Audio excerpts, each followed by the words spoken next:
Shields up, Iron Breakers. Rurikhan here, coming at you with another video. Welcome back to Monster Hunter World, and as we all know, Kulve Taroth is about to be upon us once again, and therefore I figured it was a good time to show you guys the build that I personally used to farm Kulve Taroth for as long as I possibly could. Now, this particular build is a light bowgun build, and it focuses a lot on elemental damage because Kulve Taroth is more vulnerable to elemental damage than, in my opinion, any other monster in the game.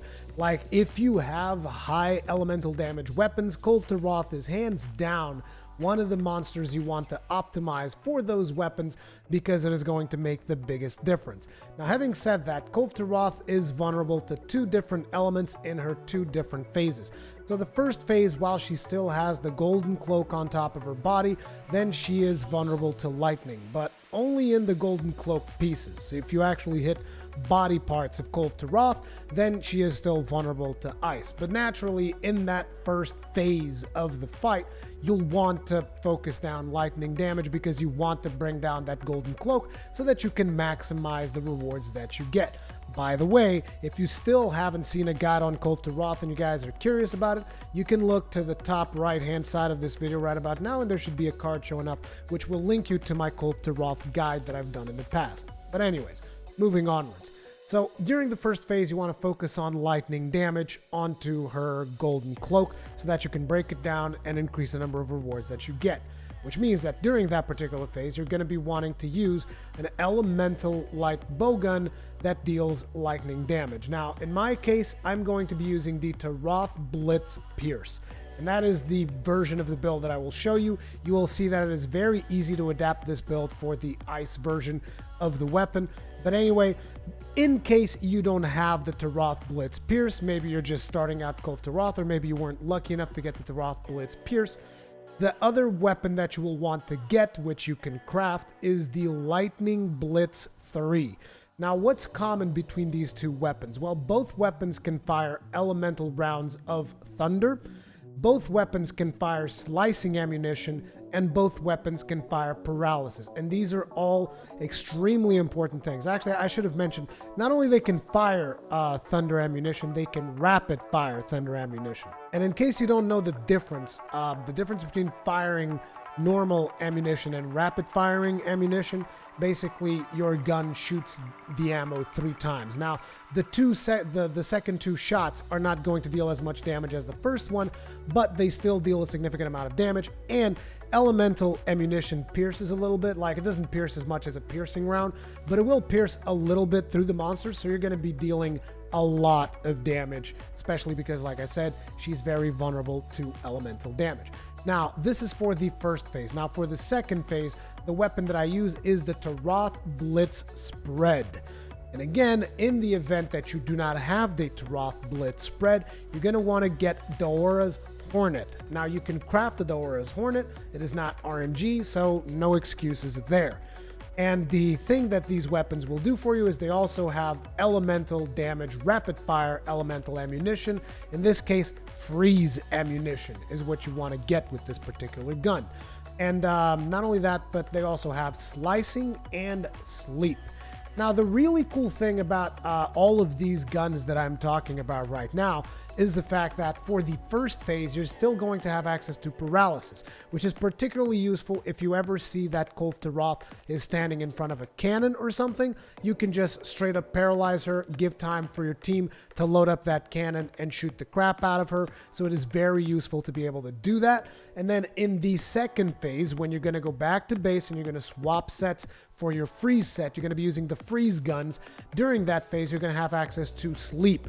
And I don't think I have to tell you how important that is in that phase, because basically you can sleep Kulve Taroth, everybody can go to her head, plant a bunch of bombs, and you can blow up those horns like nobody's business. So like I said, this build is fantastic, not only because it's going to deal massive amounts of damage to Kulve Taroth, but also because it brings in the utility of paralysis during the first phase and sleep during the second phase. So let's get started.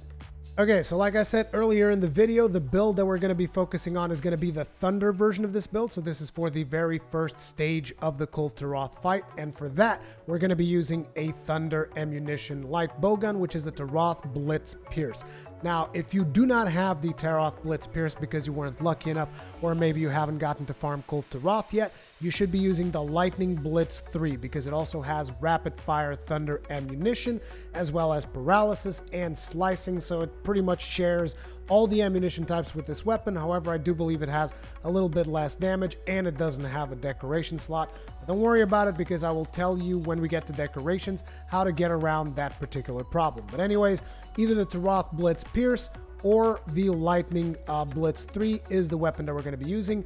When it comes to mods, we're going to be using 3 recoil suppressors because it allows you to run and gun while rapid firing elemental damage. So it gives you mobility, and at the same time, you don't really have to worry too much about deviation because Kulve Taroth is a pretty big friggin' target. If you can't hit Kulve Taroth, then, I mean, practice your friggin' aiming skills, dude.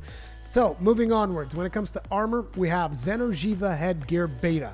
Now, the reason we're getting this is not necessarily because of its skill stats, but because we want to get Xeno'jiiva's Divinity, the set bonus, okay? Then we have Rathalos Male Beta, and we're getting this for 2 reasons. Number 1, the Weakness Exploit. Number 2, because we also want to get the Rathalos Mastery set bonus, which is going to increase elemental damage when our shots crit. Then we have Xeno'jiiva Claws Alpha. Now you can also use Xeno'jiiva's Claws Beta, and as a matter of fact, depending on the things that you have available to you, I might even tell you later down in this video that you should use the Xeno'jiiva's Claw Beta. I'm using the Alpha because it has a tier 1 decoration slot while still giving us critical boost, so in my opinion that's the best way to go, but depending on your weapon availability you might have to swap that. I'll get into that later. Then we got Xeno'jiiva Spine Beta. Once again, we're not really going for the Blight Resistance. We're going for the set bonus, but it also has 2 nice decoration slots, so that's why we're using that Spine Beta. Then, when it comes to legs, we got Rathalos Greaves Alpha. Now, the reason I'm going for the Alpha is because it also brings in the Weakness Exploit, so therefore, again, pretty much a no-brainer. It's going to give us max level Weakness Exploit. Comes in with Jump Master, which you don't really need, so don't worry too much about that. But it also gives us the set bonus that I was looking for. And then we wrap things up with the Awakening Charm 2 because we want to increase the amount of ammo that we have in the elemental ammunition clip. Now, when it comes to decorations on the Taroth Blitz Pierce, we're going to put in a Release Jewel level 3, which if you don't have it, don't worry about it. Once I go over all of the other decorations, I will tell you what to switch. Then on the Xeno'jiiva Headgear Beta, we're going to put in a Destroyer Jewel 2 for that part breaker. On the Rathalos Male Beta, we're going to put in a Bolt Jewel. On the Xeno'jiiva Claws Alpha, another Bolt Jewel. And on the Spine Beta, another Destroyer Jewel and another Bolt Jewel, because we want to break parts and we want to deal elemental damage. I do believe in the testing that I did back when Kulve Taroth was around that like 3 Bolt Jewels was pretty much the cap for increasing damage on elemental ammunition. Therefore, you don't need more than 3, okay? In the event that you do not have a Release Jewel 3, you can instead replace it for a Mighty Jewel 2, and you will also want to get rid of your Awakening Charm and replace it with a Mighty Charm 2.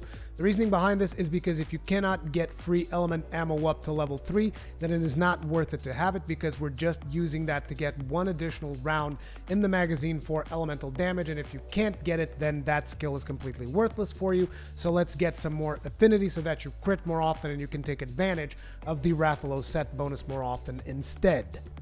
If you do not have the Taroth Blitz Pierce and are instead using the Lightning Blitz 3, then you will put a Bolt Jewel on the Lightning Blitz. You will replace your Xenoclaws Alpha for Xenoclaws Beta, and you can put your Release Jewel 3 there.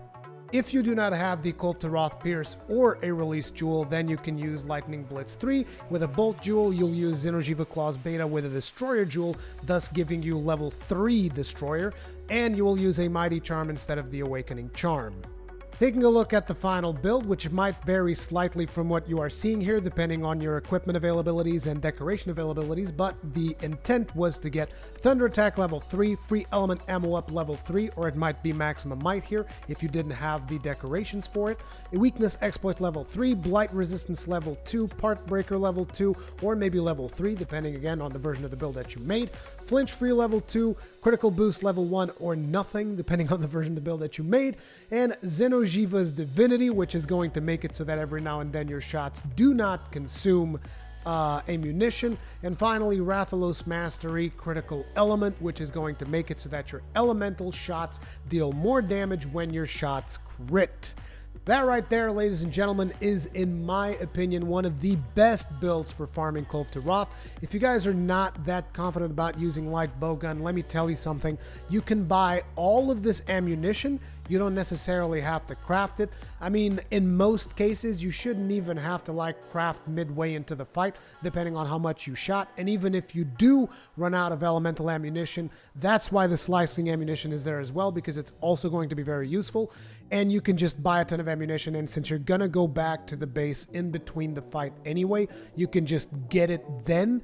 So basically, it's not like you have to become a master at light bowgun to use this build, and it is very, very easy to use in my opinion. And again, it brings that utility that you'll be able to paralyze Kulve Taroth if she's near a cannon, and you'll be able to sleep Kulve Taroth when she gets to that second phase. So this, in my opinion, is the best way to farm Kulve Taroth. Now, depending on which weapons you would prefer using, there are other viable builds as well. You can check my builds playlist. It's got tons and tons of builds on there that feature part breakers, so you can look at that, and all of the builds in there will be viable as well. But in my opinion, really focus on something that is elemental damage, because she just takes so much damage from elements. It is insane. As per usual, thank you very much for watching. Leave me your comments and feedback in the comment section below.